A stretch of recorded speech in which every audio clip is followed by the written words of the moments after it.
And I'm back. 7 months ago, that was my last episode that I dropped. And that was right before I accepted a new position at Texas Tech University as the director of player development for Lady Raider basketball. It's about time to reinvest in my YouTube channel and giving more information, more insight on things revolving the college athletics world, whether it's basketball, coaching, and anything in between. The most recent Twitter thread that I dropped via my social media platform there was 13 things that I learned being a graduate assistant in college basketball. I spent 2 years as a GA at Fresno State out in California for the women's basketball program there. And so these are 13 things that I learned. I probably learned way more. I'll probably address significant situations that happened there on a later episode, but let's get right into it. So I'm going to read this and then come back here. One, everyone has a different path into college athletics, but finding unique ways to network can help you stand out and land your first job. So networking is obviously something that in athletics or basically any career field that you have to do to maintain, status and knowledge of who can potentially hire you one day or who you could potentially hire one day, et cetera. But getting into the college athletics world as a GA or any other source, you have to have a network. You have to have someone that can vouch for you, can be a reference for you, that can reach out on your behalf to say, hey, you are a good human being and you should hire this person.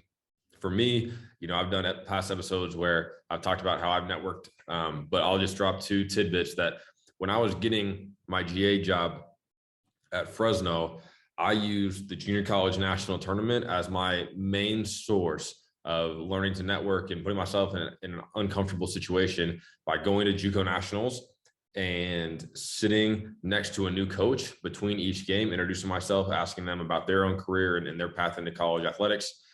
And that was my initial start into networking. I happened to meet the head coach at Fresno State, Jamie White. At the time, she was in Northern Colorado, but 2 months after that, she accepted the head coaching job at Fresno State. And that's how I got my foot in the door at Fresno.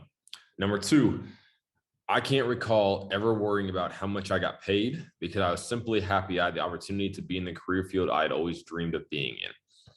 So at Fresno State, the GA position was not glorious by any means from a financial standard. There's a lot of different thoughts on what GA should make, what they have made, what others had made in their GA time on all different levels. So Fresno is considered a high major, a group of 5 football that has a good amount of money that should be able to pay their GAs and take care of them the best possible. They obviously didn't have to still get me because my first year as a GA at Fresno, I made $12,000 stipend, so $1,000 a month. I did not get housing paid for. I did not get tuition paid for. In fact, I had to pay out-of-state tuition costs on top of that. I did not have a meal plan. I didn't have a dorm room. I wasn't an RA, so I didn't get those things waived for me. I made $1,000 a month before taxes, and that was it. I was very fortunate that my family was able to help finance some of my schooling, some of my living expenses. I understand that not everyone can do that, or I would have continued to take out additional loans to be able to pay for my life, to be able to pursue my career in athletics. But that's what my unglamorous paycheck looked like at Fresno. But again, I'll add the fact that year 2, I was given a $3,000 raise to $15,000. So it was a slight bump, extra $100-something in a check every month, which was appreciated always. And I never thought during those 2 years that I deserved to get paid more, or that I was mad because I was making XYZ. I chose to take that amount of money when I accepted the job because I knew it was getting my foot in the door in the college athletics, women's basketball world. Number 3, build relationships with people on campus and within the athletic department. You never know when you will need their help or what positions they will hold later in life that could help you in your own career. Multiple facets within this tweet, but I would say, 1, you never know when you need people on a campus. Like literally in recruiting visits, you will need to know people across campus in different athletic or academic departments that can meet with potential student athletes, things of that nature. Even people within the rec center, within the dining hall, anywhere and everywhere, knowing people across campus is always valuable. I think the smaller campus as well is like a tight-knit community, like getting to know all the people that make things happen is definitely worthwhile.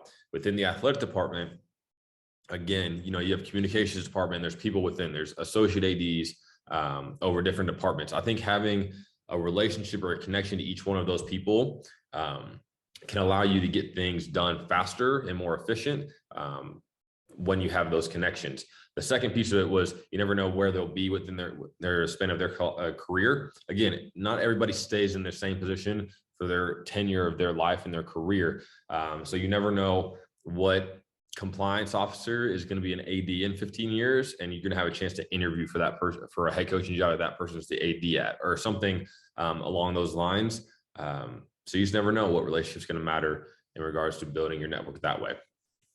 Number 4, no job is not your job, especially as a GA. When asked to do something, it becomes your job to get it done, and you almost always have to figure out how to do it. So I took and stole the no job is not your job from our core values at Abilene Christian when I was there. But it's definitely resonated with me a lot as a GA, is that you get the most unglamorous jobs to do during a day-to-day or during the season, but you just kind of have to do them. 1, you have to do them well as best you can.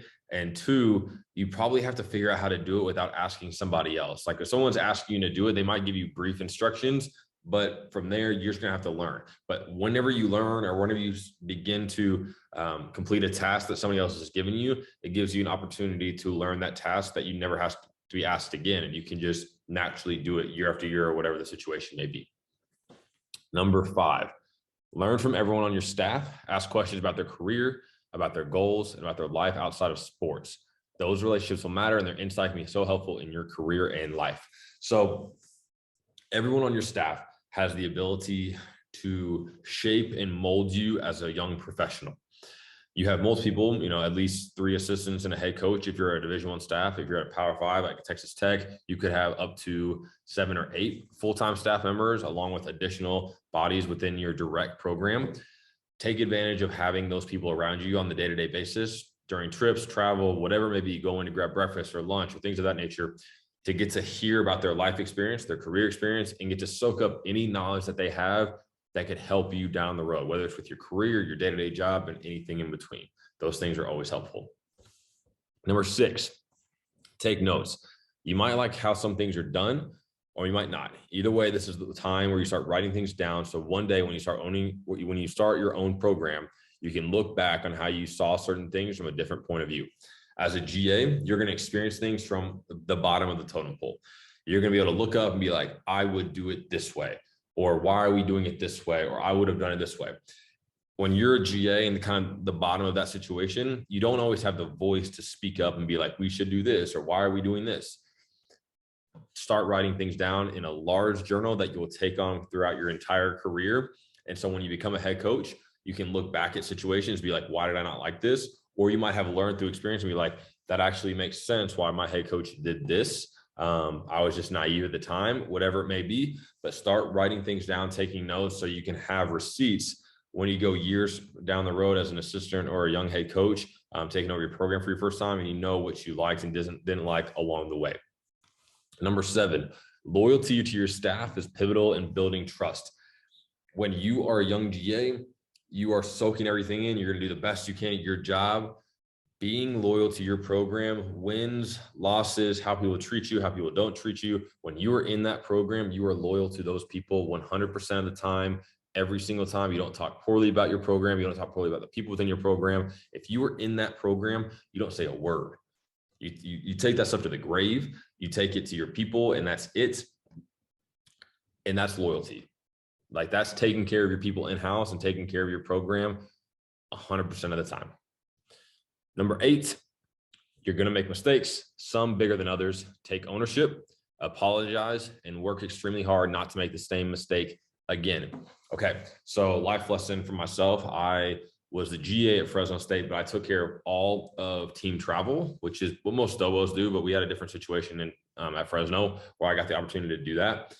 One of my first travel trips, we went down to play, I think it was at San Diego, and come back through up north. I can't even remember the trip now. But nonetheless, we were halfway to San Diego, and we had scheduled pickup for Jersey Mike subs, which I love Jersey Mike's, small plug there, to pick up subs. And I called and they're like, oh yeah, we got them. Everything's almost done. We're almost there. We pulled it in the parking lot, and we had changed the Jersey Mike's location last minute, but I forgot to adjust it on the bus driver's itinerary. And so he drove to the one that he had the itinerary for. And so we showed up, and we were 20 minutes away from the Jersey Mike's that we originally thought we were going to, and we had to pivot and go back to pick up our sandwiches 20 minutes later. Not fun. Like there was no excuse. That was my fault 100%. And I owned it. It didn't feel good. But I owned it. On that same trip, you know, again, like hotels in California are not cheap. And so I got the most inexpensive for the area, still a nice hotel. But it was a Homewood Suites or something like that, that had exterior doors. So like, it wasn't like an inside building. It was hotel rooms with doors that opened to the outside, more like a motel experience. Not okay. Not okay, especially for Division I athletics. Not okay for our program. So that was the same trip, and it was early in my first year as a GA, and we made it work, but it never happened again. We never went to the wrong address restaurant. We never went to a hotel that had outdoor exterior rooms or doors. And that was a learning experience that I had never experienced before. And I never had that issue ever again, but it was something that was definitely a mistake on my end. Okay, number 9. Once competent with your job, find ways to relieve your staff of small responsibilities that can help them do their primary jobs better. Every full-time person on staff has jobs underneath them that they don't love doing, that are really pretty minimal, but that need to be done. So at some point of the year, sometime during the season, that they seem to kind of check the box to complete it.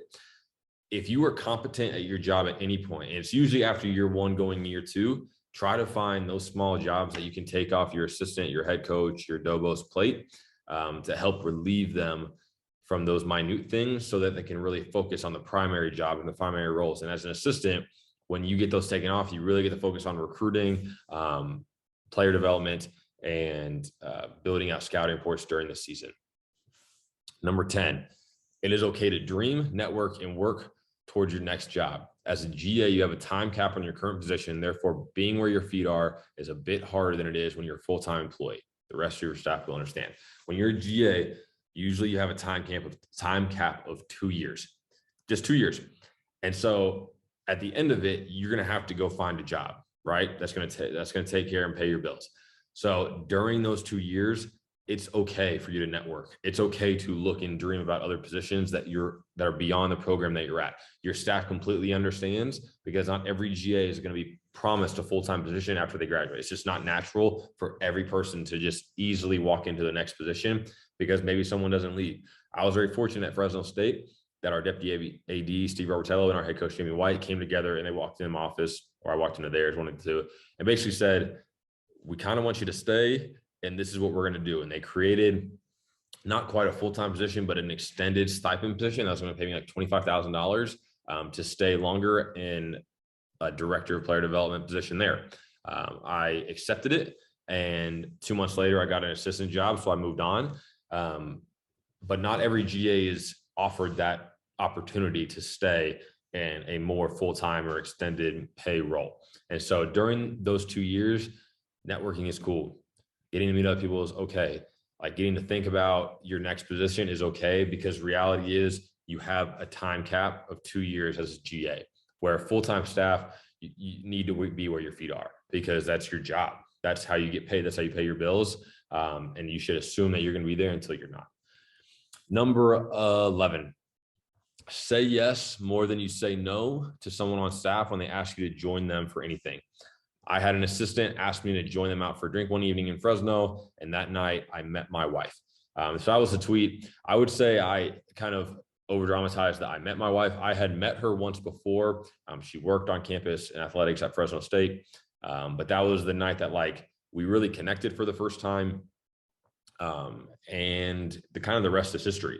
But I would say a lot of us are homebodies. That's kind of how the world has kind of gone. Not everybody's a homebody, but a lot of people are. And so it's easy to say no and stay in and be to yourself or whatever. Saying yes to opportunities, whether it's job opportunities, whether it's like networking or just going out and having a drink, say yes more times than you say no, because good things could potentially happen.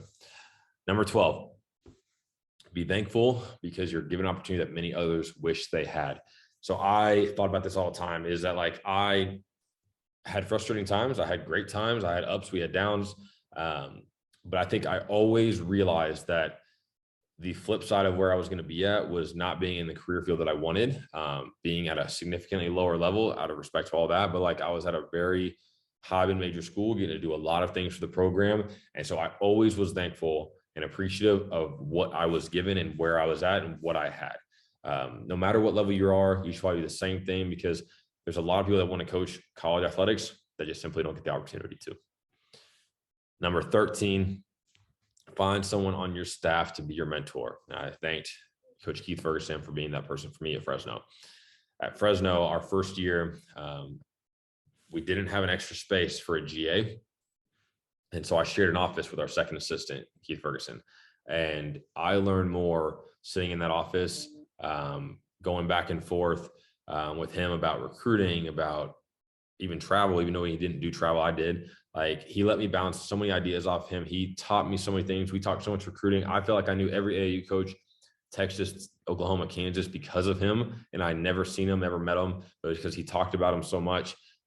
Incredible mentor, really helped me figure out the world of college athletics and actually how it worked. And he's always been a great mentor to me. I talk to him as much as I can now that he's a head coach up in Kansas.